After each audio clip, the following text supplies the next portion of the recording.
We all have big visions. We're here for a reason. We've got something to do. That's why we're born, right? But when things come, opportunities come, ideas come, big ideas come, or somebody says, I would like to do this with you. What happens inside? Do we go, yeah, okay, let's figure it out. Do we walk into that? Or do we go,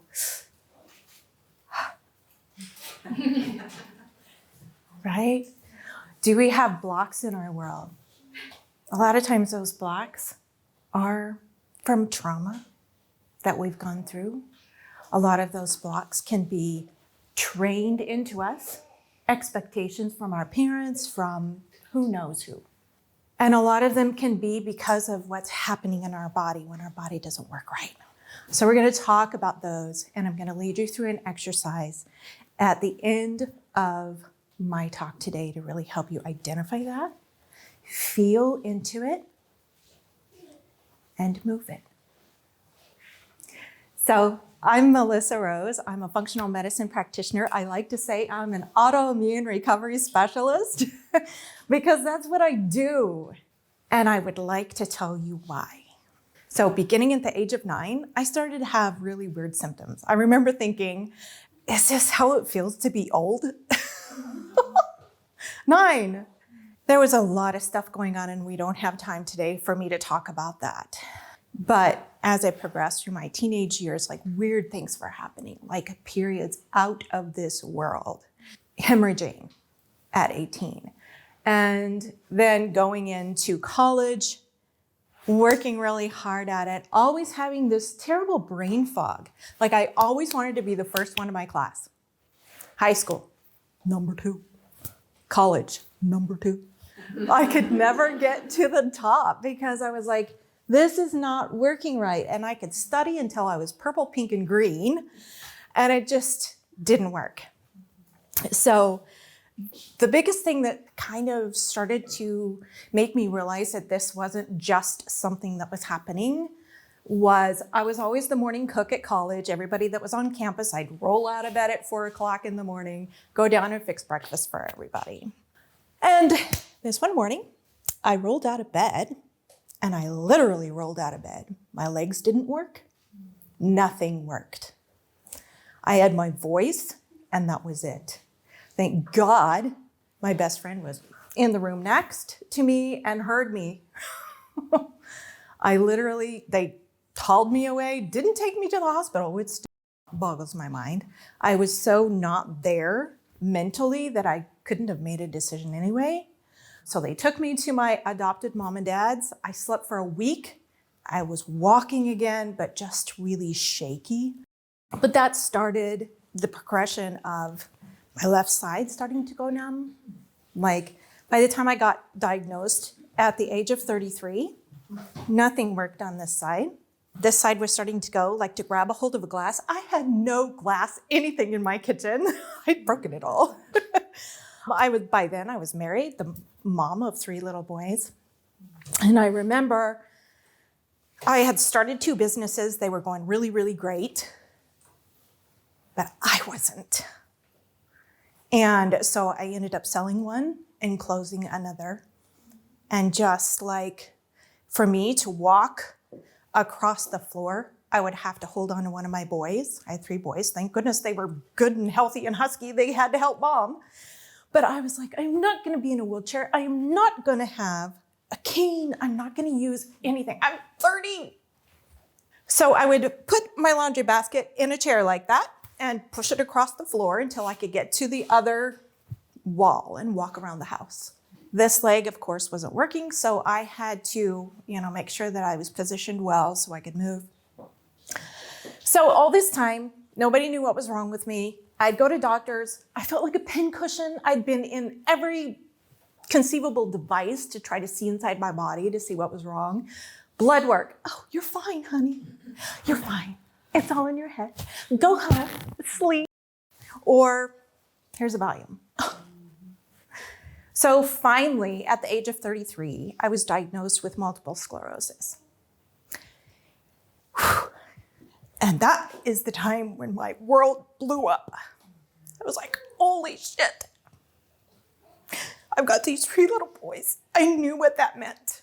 My mom had MS. My grandma had passed away from MS. Almost every female in my family had MS. I knew what was happening. And I started to grieve.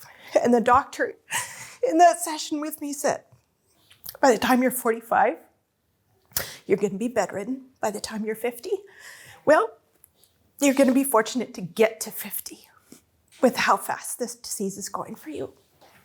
I was like, fuck, I've got 3 kids. I'm not going to get to see them graduate. I'm not going to get to dance at their weddings. And by the way, this spring I danced with my oldest son at his wedding. Woo! I kind of gave up.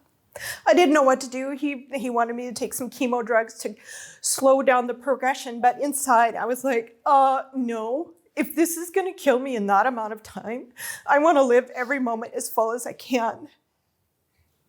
But that was not to be. By fate, which I don't believe in, we moved to another city, another state for a job. I finally met some new friends. I was able to actually get out there for a little bit. My body had kind of stabilized. And my new friend was like, I want you to go see my practitioner. He's amazing. I'm like, I have been poked so much, I don't want to do it again. And to be honest, I was like, there's no hope. This is it. That's what I'm going to be. Live every day like you can, like to the fullest. Don't think about what's coming. Just do life. So she bugged me until I went. And I'm really, really grateful for that. Because he's like, hey, how about if we start working on your body? I'm like, yeah, great, whatever, do your thing.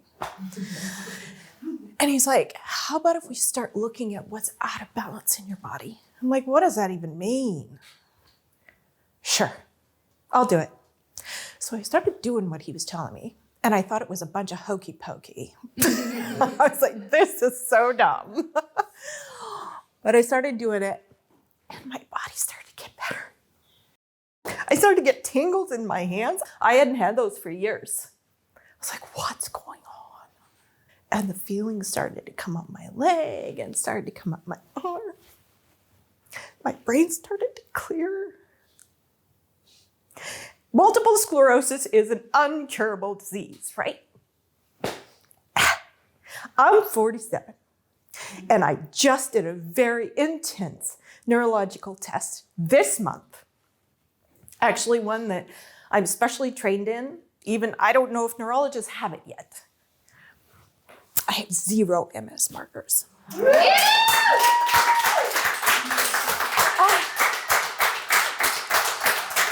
But you guys, this is why I do this work. We get told when we have a diagnosis that there's no cure. And you know what? There is. I get to help my clients every day do that. I get to watch them come back to life. And I tell you what was my biggest boulder in my world has become the biggest blessing.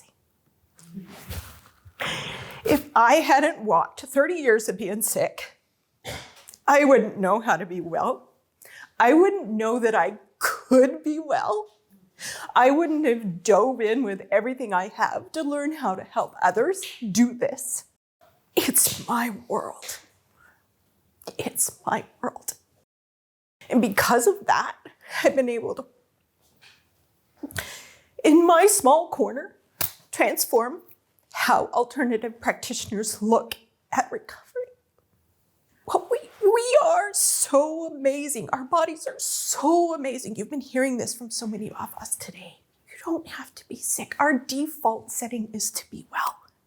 So what I thought was over, my life was over, has become why I breathe, how I get to serve others.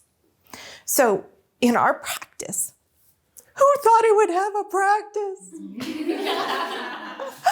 I have a very successful practice, a team. I get to teach other practitioners.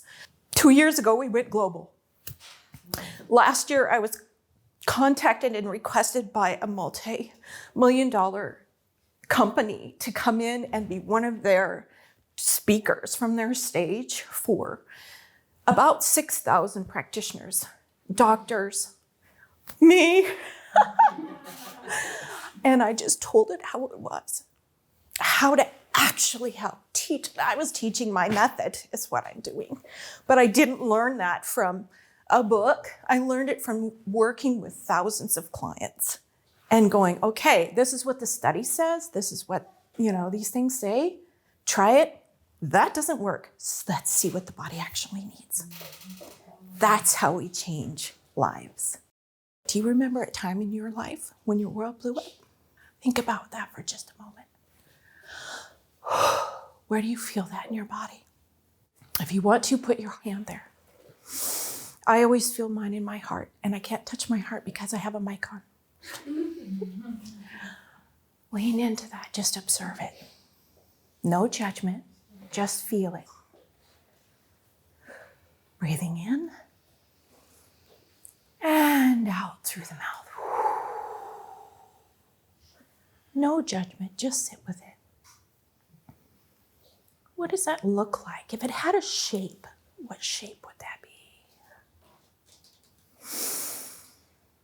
In and out. Does that shape have a color? If it had a color, what would it be? Just sit with it. Just observe. Breathing in and out.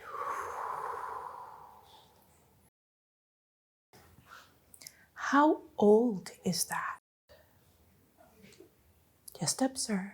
Just feel it. Sit with it. No judgment. Breathing in and out.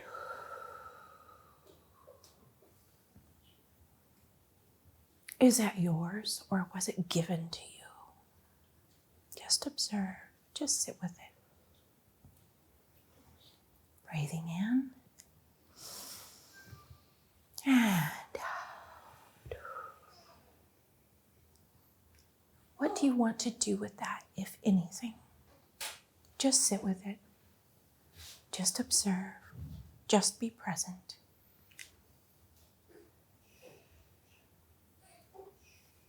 Just sit with it. Breathing in, we're going to do 3 deep breaths. Breathe into that space with intention. And out, let it all go. All the breath, clear out, clear out, clear out. Breathing in with intention. Right into that space. Out again like you're blowing out a candle. One more. Hold it and out all the way. Breathe normally. Open your eyes, if you will. That is one of the simplest techniques I can teach you to identify and see where in your body you're stuck. You can do it anywhere, anytime. How does that feel now? What was, I thought, the end of my world is why I get to do this work. If you want me to speak or teach, contact me at melissa@sagebrushwellness.com. If you've got something that's in your back pocket that's bugging you, a health challenge, something you can't figure out, we specialize in those. You can go to my website at sagebrushwellness.com and book an introductory call. Thank you.